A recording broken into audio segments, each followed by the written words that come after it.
Bonjour à toutes et à tous et bienvenue dans cette nouvelle capsule où j'aimerais vous parler de la libération du corps de souffrance chez le yin. Alors avant qu'on commence la vidéo, j'aimerais que vous alliez d'abord voir la vidéo sur le faux self du yin et également la vidéo sur l'épuration du faux self. Parce que cette vidéo sur la libération du corps de souffrance est la suite des vidéos que je vous ai parlé avant. Donc allez les voir plutôt d'abord.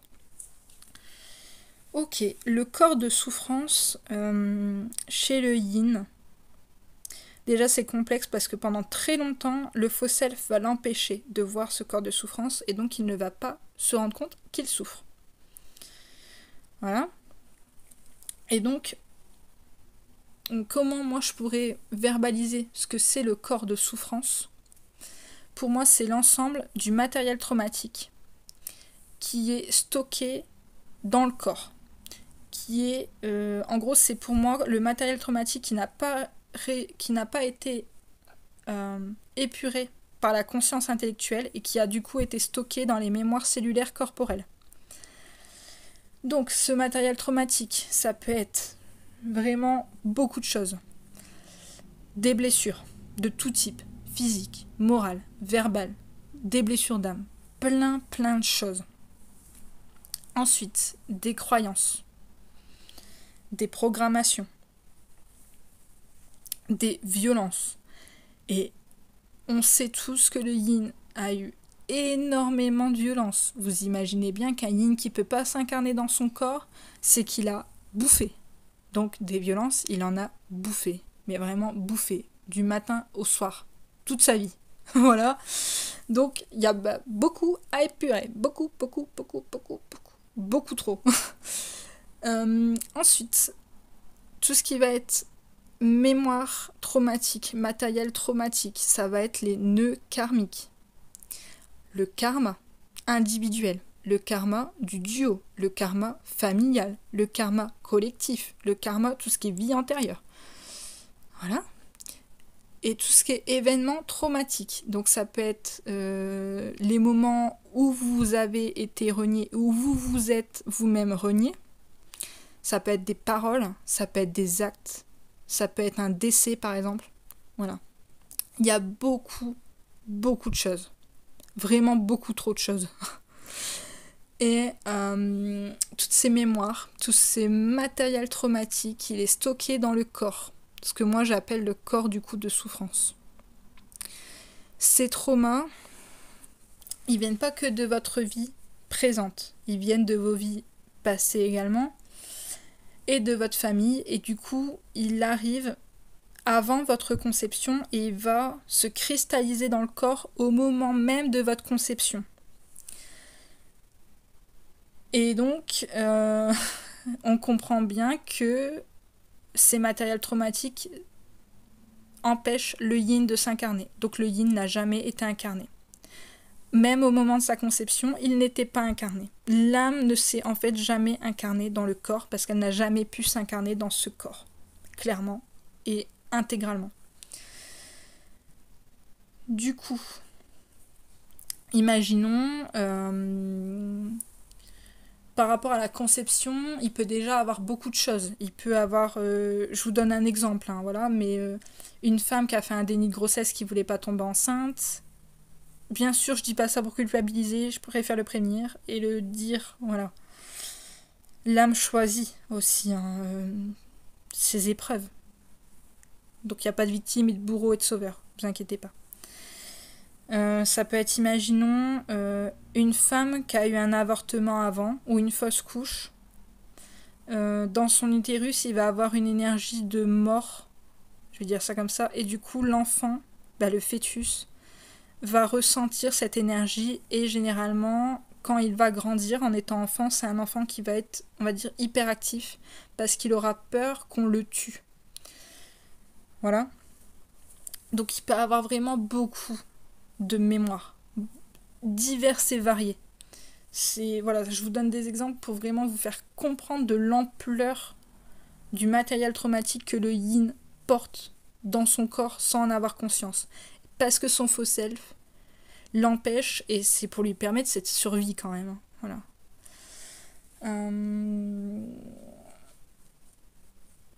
Et du coup, donc il a tous ces traumas-là, et en plus, on va ajouter du coup les traumas des vies antérieures, d'accord ?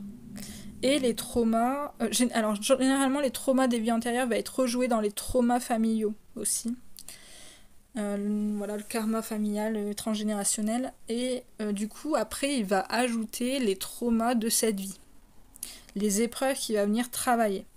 Et à un moment donné, il va justement avoir un point de non-retour dans les violences que le yin vit. Et le fossel va prendre la place et anesthésier le yin, donc son corps et ses mémoires. Donc vous allez avoir un yin qui ne se rappelle de rien, mais vraiment de rien, et qui n'est pas dans son corps. Et bien sûr, il va pas s'en rendre compte parce que depuis le début, il n'est pas dans son corps. Donc on voit la violence de tout ce que je suis en train de vous dire, voilà. Et ce qui va permettre au yin de se rendre compte de ces traumas-là, de lever son faux self, ça va être la rencontre avec son yang. Et du coup, ça va faire remonter ses mémoires inconsciemment, parce que le yang va, par son énergie, permettre au yin de s'incarner. Et ce qui va, du coup, permettre au yin de lever partiellement son faux self, de manière inconsciente. Et au moment de la nuit noire de l'âme, c'est là que les mémoires vont être les plus vives. Vraiment, ça va remonter de très très violemment. Mais généralement, le yin a toujours plus ou moins épuré ses traumas. Souvent aussi, le yin, il a compris ses traumatismes. Un yin, par exemple, s'il les a compris, il peut vous les dire, il peut verbaliser ses traumatismes. S'il est en confiance avec vous. Mais généralement, il veut pas déranger, donc il va généralement pas parler. Vous avez compris le truc du yin, maintenant, depuis le temps. Et sauf que comprendre la mémoire, ça veut pas dire l'avoir épurée et l'avoir déprogrammée. Du coup, en fait, il a des mémoires qu'il a compris, sauf que ces mémoires-là, du coup, vont être relativement apaisées parce qu'elles sont comprises, elles peuvent être verbalisées, ce qui va lui faire du bien déjà. Mais elles vibrent toujours dans son corps et du coup, il les attire toujours à lui. Ça peut expliquer un yin qui a travaillé sur lui et qui dit « mais je comprends pas pourquoi j'attire toujours ça ». Ben parce que cellulairement, vibratoirement dans votre corps, vous le vibrez encore parce que vous l'avez pas épuré. Donc c'est le bordel. Voilà. Du coup, l'épuration de la mémoire, ça a besoin de passer par le corps. Cette épuration, elle passe par le corps parce qu'elle est dans le corps, donc il faut aller dans le corps pour l'épurer. Ça se fait de manière relativement inconsciente. Après, on peut faire des hypnoses régressives, mais je le conseille pas. Généralement, une mémoire, quand elle doit être épurée, elle remonte instinctivement. On n'a pas besoin d'aller chercher nos mémoires, en fait. Et du coup, quand cette mémoire, elle va remonter, elle va être accompagnée de douleurs vives. Vraiment, le yin, il va avoir très, très mal dans son corps. Il va, bouffer. Mais un truc de fou. Tellement qu'il n'est pas ancré, il va prendre dans son corps, il va manger. Ça va lui permettre de l'incarner. Parce que les douleurs, ça va forcément l'attirer dans son corps, mais c'est chaud. Et ça va être accompagné aussi de remontées émotionnelles. De la même intensité au moment où le yin a vécu la mémoire traumatique. Et ça va lui faire très très peur. Quand il y a une mémoire qui remonte comme ça, il va avoir la sensation... C'est même pas une sensation, c'est vrai en fait. Il va être submergé par l'émotion. Et il va avoir peur de mourir. Quand la mémoire remonte et que d'un coup, il y a une montée comme ça émotionnelle, le yin étant hyper empathique et hyper sensible, il va se dire « mais je vais crever ». Mais vraiment. Et il va pas se le dire qu'une fois. il va vraiment... il va mais se dire qu'il va mourir. Et du coup, il est tout le temps en contrôle interne. Voilà, parce que pourquoi il est en contrôle interne? Parce que ses mémoires, elles remontent inconsciemment. En fait, il n'a pas de prise sur ces mémoires-là et ça lui fait peur et du coup, il est tout le temps en auto-alerte en fait. Il est toujours en contrôle interne permanent de se dire mais on sait jamais si la mémoire remonte. Bien sûr, c'est inconscient. Du coup aussi, le fait d'être tout le temps dans cet hyper contrôle interne, ça veut dire qu'il est toujours dans sa tête en train de cogiter sur ce qui peut se passer et du coup il ne vit pas. Il vit pas l'événement pleinement, de peur justement que la mémoire remonte, vous avez compris le truc, et du coup il n'est pas dans le corps, il n'est pas présent dans le corps. Et le fait d'avoir des remontées comme ça émotionnelles, ça peut beaucoup le culpabiliser.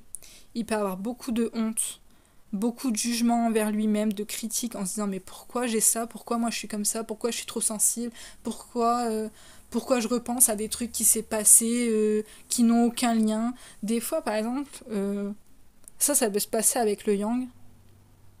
Le yin est avec son yang, il est très bien. Et puis d'un coup, il y a une mémoire qui remonte, mais d'un truc, je sais pas, avec son ex qui s'est passé il y a 20 ans. Et là, il va se dire, mais merde, pourquoi je pense à mon ex?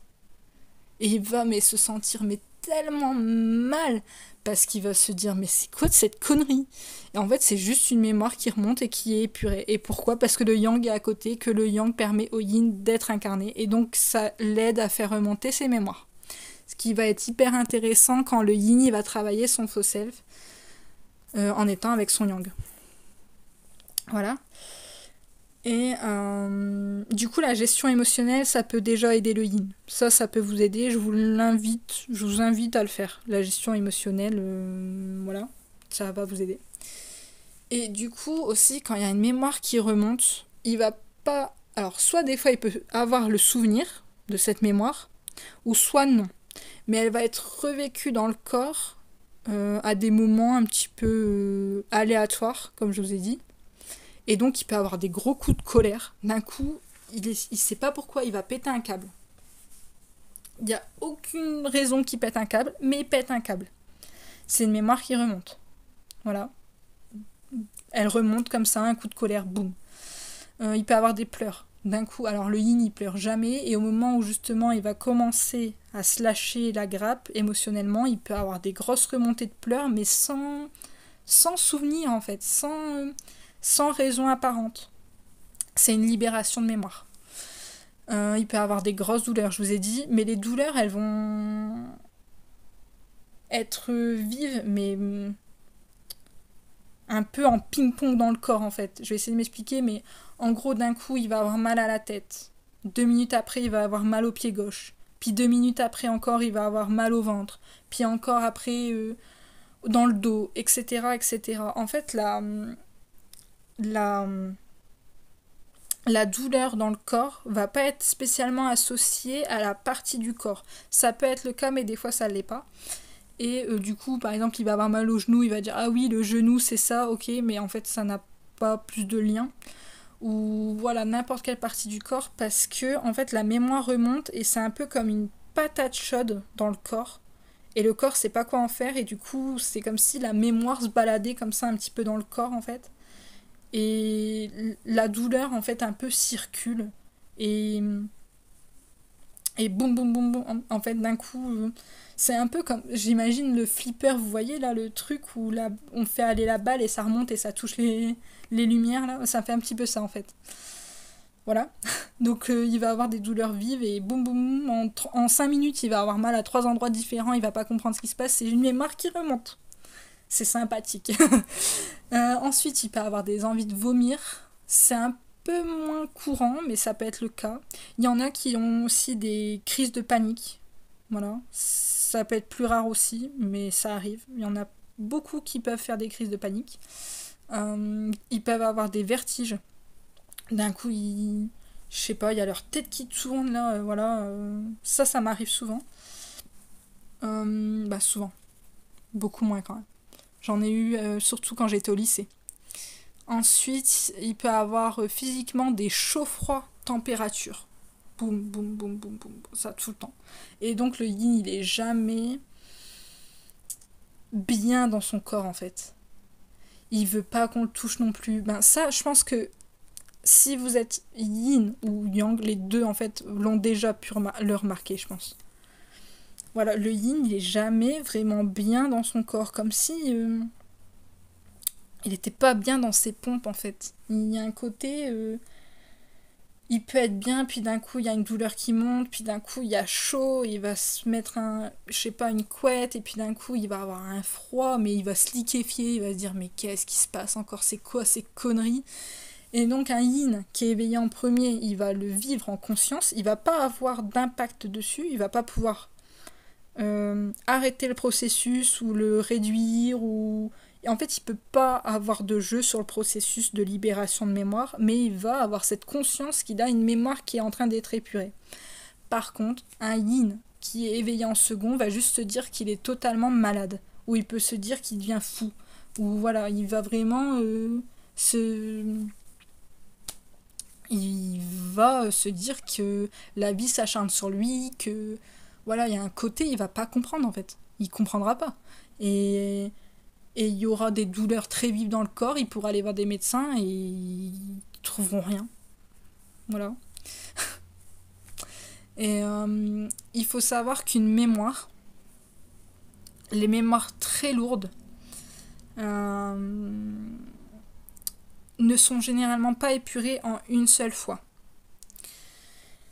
Du coup, vous allez avoir la mémoire qui va remonter.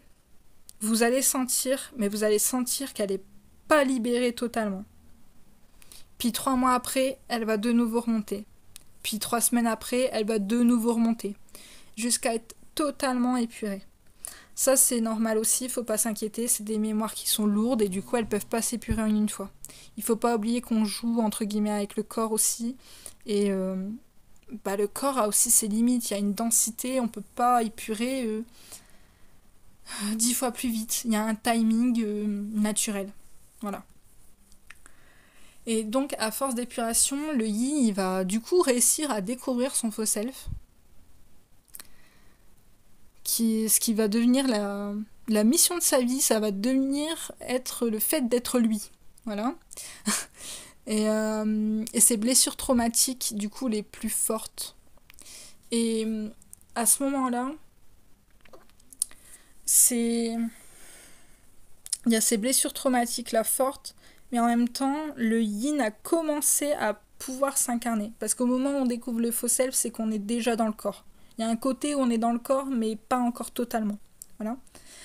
Imaginez que le corps du yin, c'est un peu comme un grenier, où il y a du brun partout.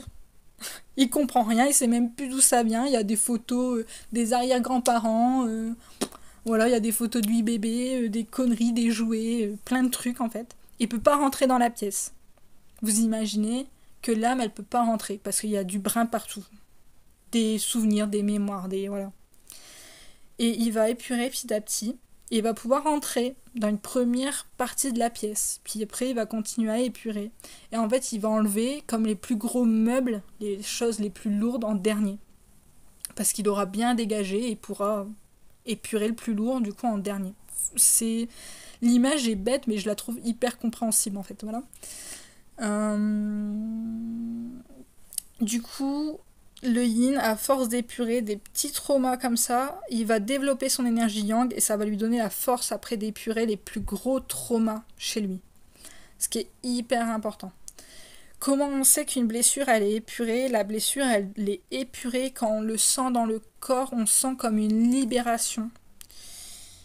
Une libération de la mémoire, comme une légèreté. Voilà, comme s'il y avait quelque chose qui avait été enlevé en fait. On le ressent. Il y a une légèreté, une libération. Et du coup, le faux self, il va perdre en puissance. Et en même temps que le yin va développer son yang, son énergie yang en lui, et du coup sa force d'épurer. Donc c'est ce que je vous ai dit, il va épurer les plus gros traumas à la fin. Et du coup, le faux self, il va s'effriter comme ça en fait, petit à petit. Et du coup, ce processus de transmutation par le corps, il se fait en conscience, généralement, ou pas, mais en tout cas, il se fait de manière involontaire. Par contre, le côté où je vous parlais avant dans la vidéo sur l'épuration du faux self, tout ce qui est côté mental, de savoir le vrai du faux, là, ça peut se faire de manière volontaire. Ça va se faire de manière volontaire même, et en conscience, généralement.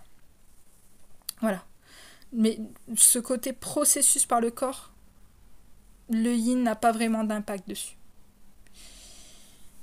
Il doit juste accepter que c'est comme ça, entre guillemets, et en même temps, il va jouer sur ce côté mental, justement, ce côté vrai, faux, voilà.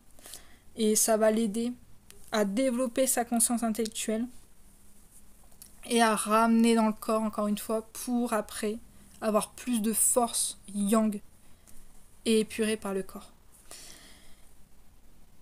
Cette vidéo, elle a été un peu dure à tourner parce que si vous n'êtes pas yin, vous n'allez rien comprendre à ce que je vous ai dit.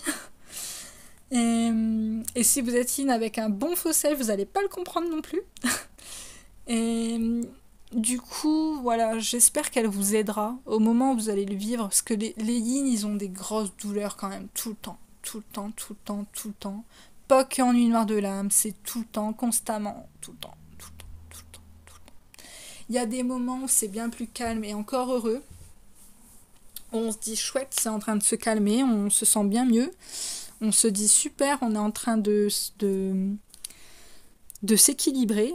Et en fait, des fois, ça peut être vraiment le calme avant la tempête. Voilà. Du coup, si vous êtes une polarité yin, je vous souhaite vraiment bien du courage. Vraiment, vous avez tout mon soutien. Et si vous êtes yang et que vous avez écouté ma vidéo, j'espère que vous arriverez mieux à comprendre les blessures du yin, les traumas du yin, et comprendre pourquoi le yin, il peut partir, quoi. Parce que au contact du yang, ok, il va se sentir apaisé, sécurisé, tout ce que vous voulez, mais il va aussi sentir ses mémoires corporelles remonter. Et ça peut, et c'est même pas que ça peut, c'est ça va l'effrayer, mais vraiment le faire paniquer.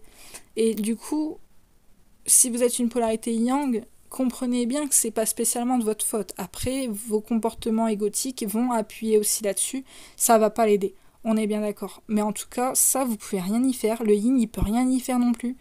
Et il reviendra au moment où, corporellement, il aura assez épuré de trauma, en fait. Et comprenez bien que le yin, il a énormément de trauma épuré et qu'il lui faut du temps. Il lui faut du temps. Et le yang, peut-être que ça va pas vous plaire d'entendre ça, mais le yin, il lui faut du temps. Et j'espère que grâce à cette vidéo, vous le comprendrez.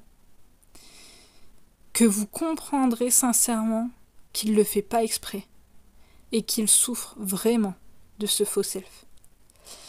Je vous remercie pour votre écoute et à bientôt dans une prochaine vidéo.